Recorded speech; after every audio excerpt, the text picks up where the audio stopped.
When I look back on it now, it feels almost unreal, almost like a cruel story someone else lived, not me. But it was my life, my sacrifice, my heartbreak. For 35 years, I raised my son Max alone. His father died when Max was only a boy, and from that day on, it was just the two of us. I poured everything I had into that child. I worked extra shifts. I skipped meals. I wore old clothes so Max could wear new ones. I thought my sacrifice was building love. Quick pause. Before we continue, tell us where in the world are you watching from? If you're enjoying these stories, make sure to hit subscribe, because tomorrow's episode is absolutely mind-blowing. I thought it would mean he'd stand by me in my old age. How wrong I was. It all began on an ordinary morning. I picked up the phone, meaning to ask Max something simple. I just wanted to know when his wedding was going to be. I had been saving for it, planning, even buying a dress. But before I could even ask the question, his new wife, Lena, looked me right in the eye with the coldest little smile I've ever seen and said, "Oh, we already got married yesterday. We only invited special people." Special people. The words were like shards of glass in my heart. For 3 years I had paid their rent. For 3 years I had stocked their refrigerator when it was empty. For 3 years I had bought furniture for their little apartment and even given Lena money for her personal expenses. And still, I wasn't special enough. I stood frozen in my own living room, holding the phone like it weighed 1,000 pounds. My son looked away, avoiding my eyes, while Lena sat on the very sofa I had paid for, smirking as though she had won some kind of battle. In my closet hung the pale pink dress I had chosen for the wedding. Next to it, the shoes I had bought. All of it was useless now. Useless because I wasn't special enough for my only son's most important day. I didn't cry at first. I just sat down quietly, numb, and let the reality sink in. They didn't want me there. They didn't want my presence, only my money. But the numbness didn't last. The very next week, my phone rang again. I saw Lena's name on the screen. Her voice was different this time, stripped of arrogance, trembling. "Renee," she said, "the rent is overdue. The landlord says if we don't pay, he'll kick us out." "You forgot to make the transfer." Her words stung. I forgot?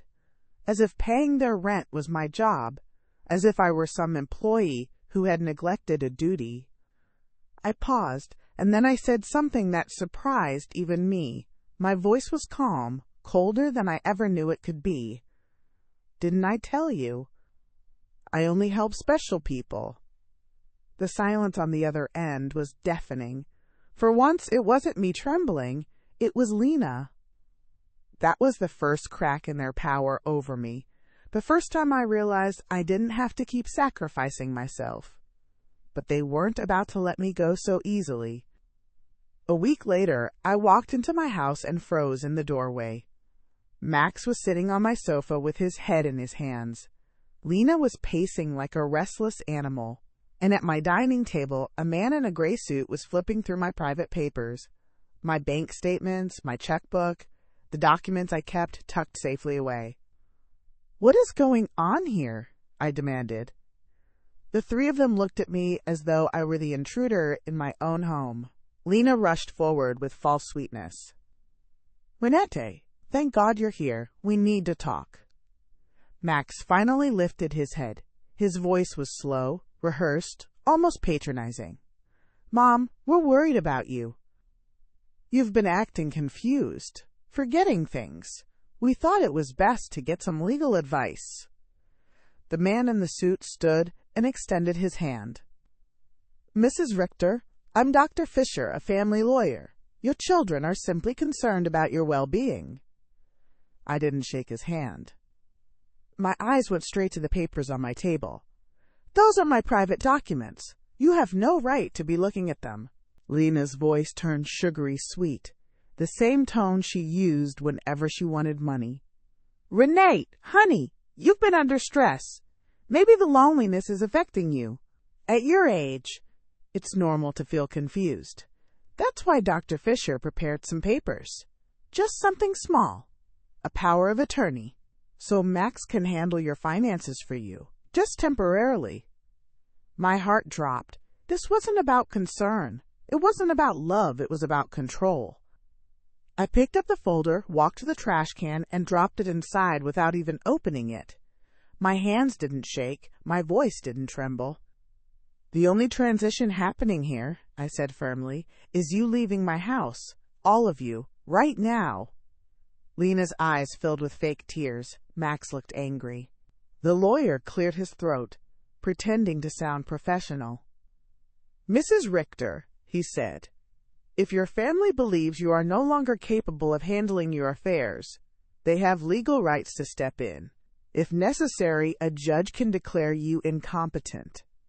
The words struck me like thunder. My own son, my flesh and blood. He wasn't just ungrateful. He wanted to strip me of my dignity, my freedom, my very name. But something inside me hardened. I straightened my back and looked them all in the eye. I am not confused. I am not incompetent. I have been taking care of myself and of both of you for years. And you will leave this house now. They hesitated, shocked by my sudden strength. Then, with wounded pride, they gathered their things and left. But I knew this wasn't over.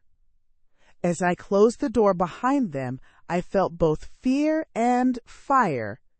Fear of what they would try next, but fire, too, because for the first time in decades, I realized I could fight back. And fight back I would.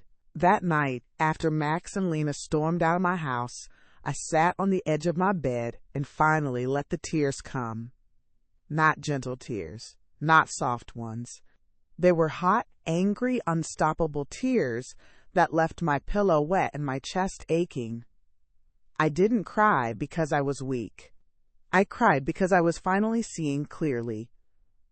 Too clearly. For years I had believed that if I gave enough, sacrificed enough, bet myself low enough, my son would love me. I thought money could fill the spaces where affection was missing, but all I had done was buy myself a place in their lives as an ATM with feelings. And now they wanted even that stripped away. I reached for a notebook and pen. I needed to see it in black and white. Rent, $500 a month, 36 months, $18,000. Food and supplies, $200 a month, another $7, $200. Gifts, holidays, birthdays, at least $3,000. Medical emergencies, $800. Car loan they never repaid, $2, $500. Furniture, appliances, repairs, over $1, $800. I stared at the total, $33, $400. $33,400. Money I had scraped together from my pension, from my late husband's inheritance, from the little nest egg I had saved for my own twilight years. And what had it bought me? A wedding I wasn't invited to. A son who called me confused. A daughter-in-law who called me useless behind her sweet smile. I dropped the pen and pressed my hands to my face.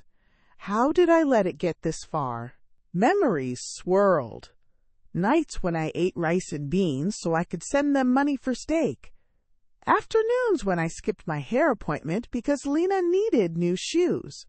Holidays I spent alone because they were too busy, even though I had paid for their plane tickets. I felt like a fool. But beneath the shame, something else stirred. A kind of anger I had never allowed myself to feel. A steel-hard anger that whispered, no more. The next morning, I stood in front of the mirror. The same tired eyes looked back, the same wrinkles telling stories of years of sacrifice. But behind them was something new, a sharpness, a determination I hadn't felt since I was young. I brewed coffee, sat at the kitchen table, and ignored my ringing phone. Normally, I would have leapt to answer, heart pounding, praying Max was finally ready to apologize. But not today. Today, I let it ring. It rang again. Lena. Again. Then Max. Again. I sipped my coffee slowly, savoring the silence after the calls ended. For the first time, silence felt like power. By afternoon, I made a decision. I walked to the bank. The manager, Mr. Klein, had known me for years. He had processed nearly every transfer I made to Max and Lena. His eyebrows shot up when I told him what I wanted. "Mrs. Richter," he said, "are you sure? These transfers have been regular for 3 years." "I'm sure," I said firmly. "Cancel every single one, and while you're at it, help me protect my accounts. No one else is to have access to my money." He studied me for a moment, then nodded slowly. "I'll take care of it. And Mrs. Richter, if you don't mind me saying, you're doing the right thing. Too many parents let their children drain them dry. It's about time you put yourself first." His words, simple as they were, hit me harder than I expected. A stranger showed more genuine concern for me than my own son. By the time I walked out of the bank, I felt lighter, almost as if I'd shed a heavy coat I had been wearing for years. Of course, the phone calls didn't stop. In fact, they multiplied. Max, Lena, unknown numbers I knew were theirs. I turned the phone off completely. The next day, I went to the hardware store. Mr. Summer, the owner, raised his brows. "Another emergency for your son?" he asked knowingly. "Not this time," I replied. "This time it's for me. I need new locks for my house, the best you've got." He didn't ask questions, but his son, Ethan, happened to be there, a young man who installed security systems. I hired him on the spot. As they arranged the locks and cameras, I felt something strange bubbling in my chest. Not fear, not dread, it was relief. Finally, I was protecting myself, not everyone else. That evening, I rewarded myself with something small but precious. I went to the beauty salon I hadn't stepped into in over a year. "Mrs. Richter?" my stylist Cynthia exclaimed. "We thought you'd forgotten us." I shook my head. "No, Cynthia, I just forgot that I deserved to be here." I got the full treatment: cut, color, manicure, pedicure. And as I sat there, letting myself be pampered, I realized this was the first time in years I had spent money only on me. When I walked out, Cynthia said with a smile, "You look beautiful, Mrs. Richter, but more than that, you look free." She was right. I was beginning to feel free. And just when I thought the night couldn't surprise me more, I came home to find an older woman sitting on my porch steps, holding a mug. "Mrs. Richter?" she asked. "Yes?" "I'm Eleanor Brooks. I live next door. We've never had much chance to talk, but yesterday I heard raised voices from your house, and I got worried. Are you all right?" Her concern, gentle, sincere, was like a balm on my wounded soul. Here was a neighbor, almost a stranger, who cared more than my own family. "Come in," I said.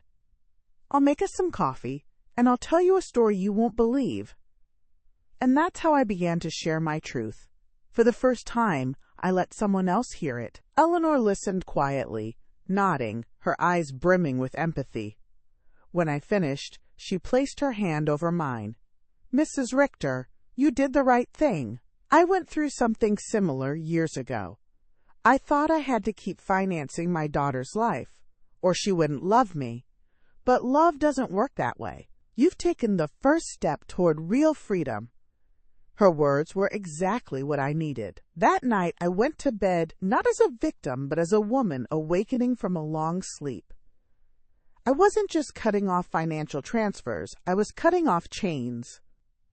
And for the first time in decades, I whispered to myself before drifting into sleep, "I am free, I am strong, and I will never go back." For a few days, the silence was blissful. No phone calls, No knocks at the door. I started to believe maybe Max and Lena had finally understood that I was done being their bank. But peace, I soon learned, was only the calm before the storm.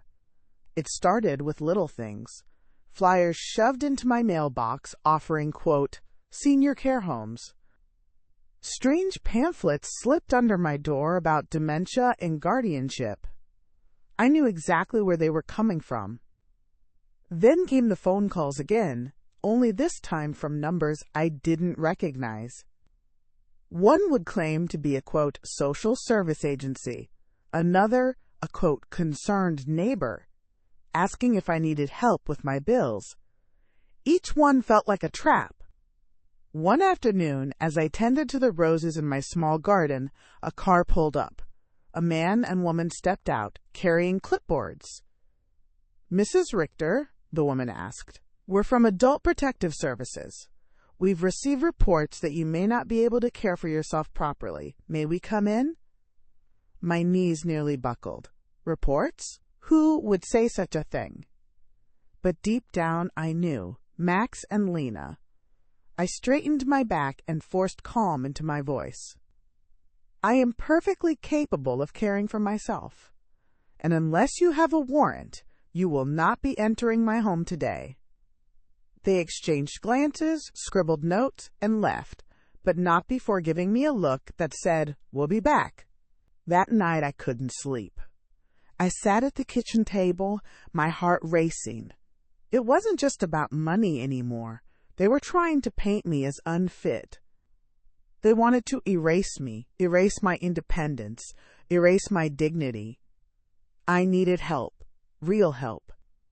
The next morning, I called the lawyer my neighbor Eleanor had recommended, Mr. Weber. His office smelled faintly of old books and coffee. He was a tall man in his 60s, with sharp eyes that seemed to read every thought before I spoke. Tell me everything, he said. And I did. From the rent I had paid, to the wedding I wasn't invited to the lawyer in my house with the power of attorney papers, to the visit from Adult Protective Services. When I finished, he leaned back in his chair, steepling his fingers. Mrs. Richter, he said firmly, this is elder financial abuse. I've seen it too many times. Children, spouses, relatives taking advantage of someone who has worked their whole life. What they're doing is not just cruel, it's criminal. Criminal? I whispered. Yes. And if they're attempting to declare you incompetent, we'll need to prepare. You'll need an independent psychiatric evaluation. I'll also advise changing your will and securing every financial account you have. I swallowed hard. Do you really think they'll take me to court? He nodded gravely. I don't just think it. I'd bet they're already planning it. His words lit a fire in me. For weeks I had been reacting, crying, fearing, hiding. But now I would prepare.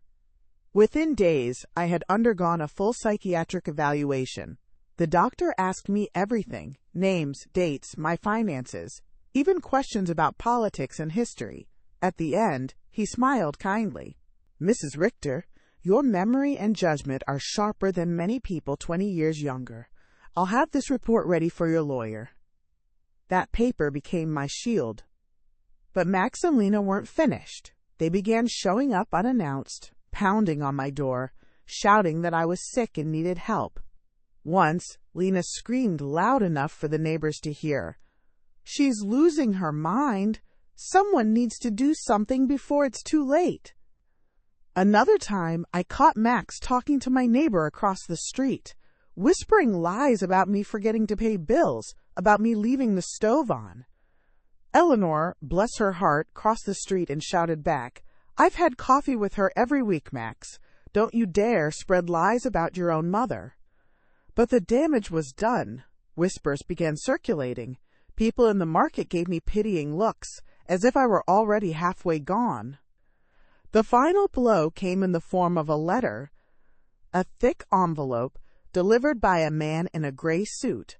I tore it open with trembling fingers. Inside was a court summons.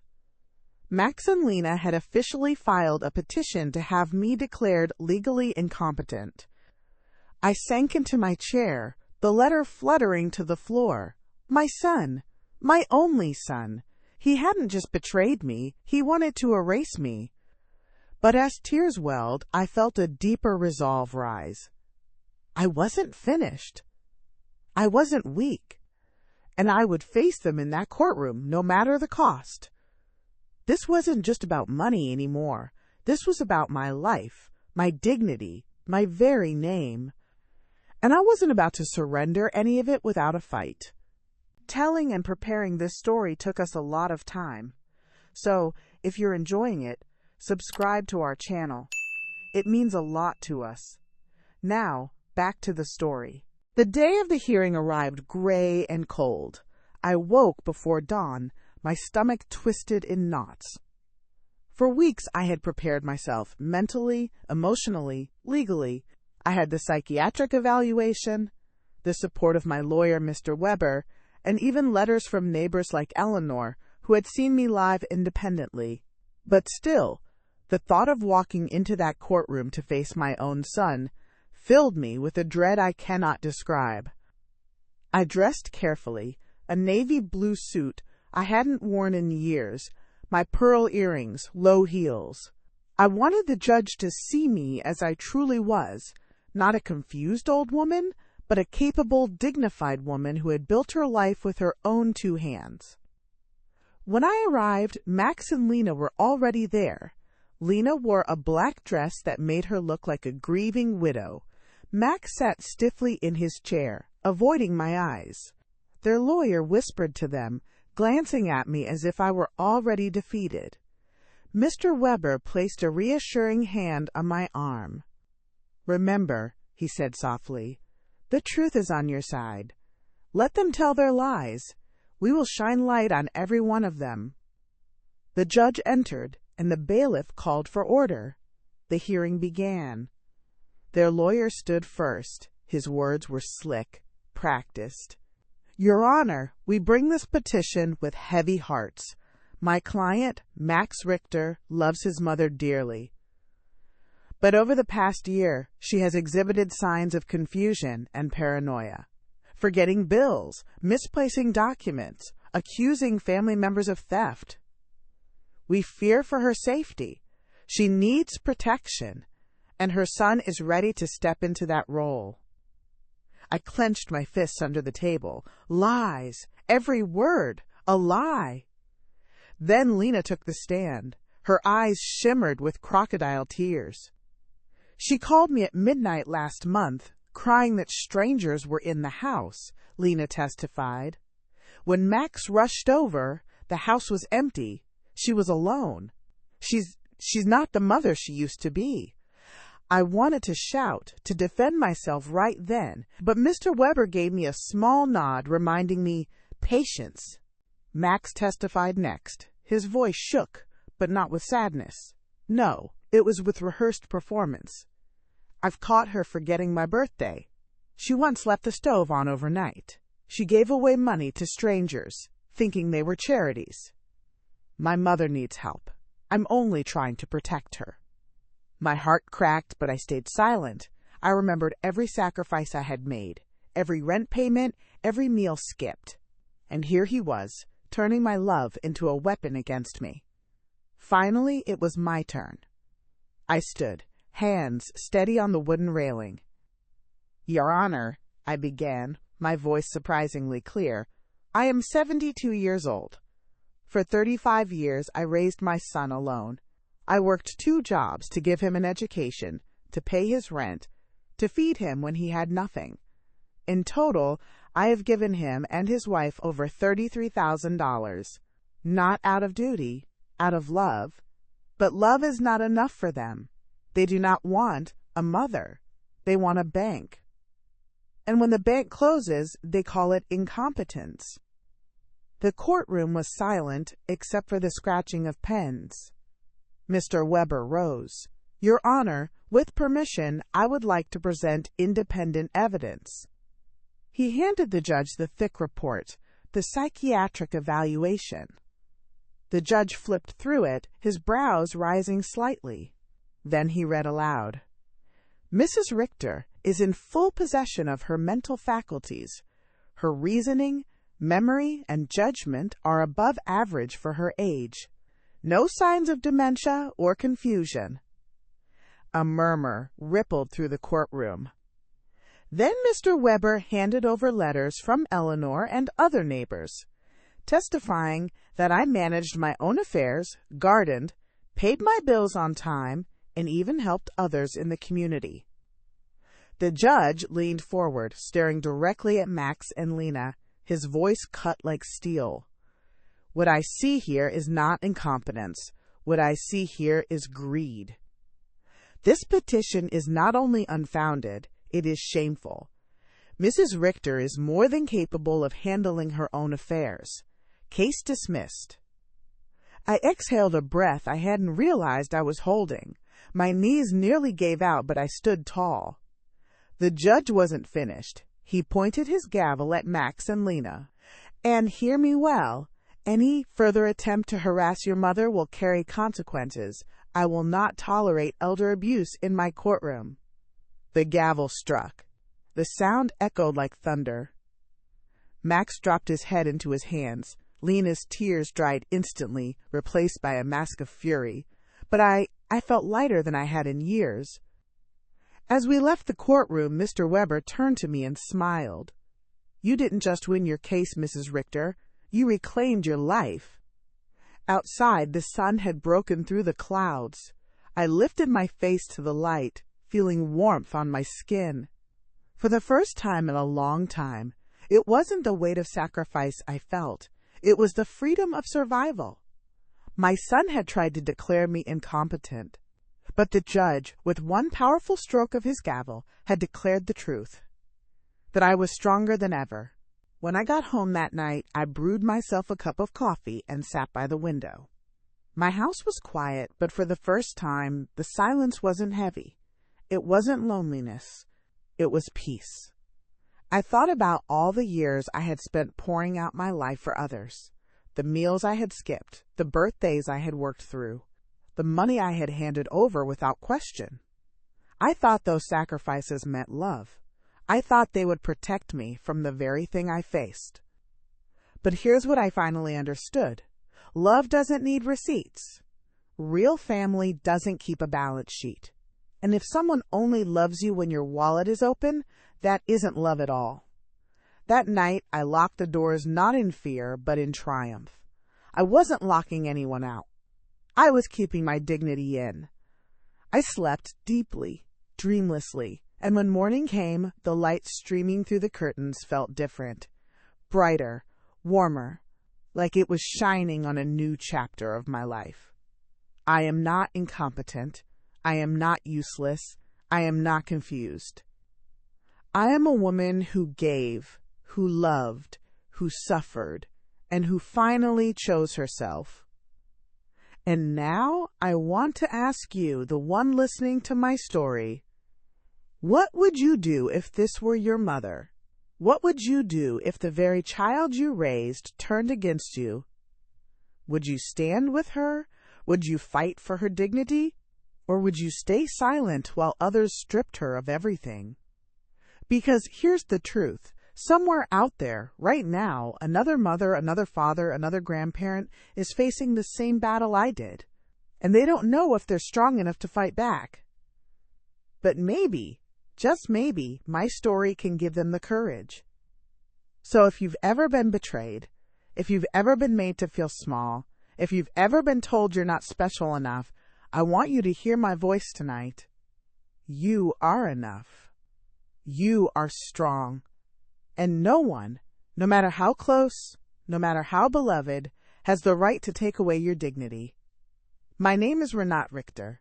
I am 72 years old, and though my son tried to declare me incompetent, the truth is, I've never been more alive, more awake, more certain of who I am.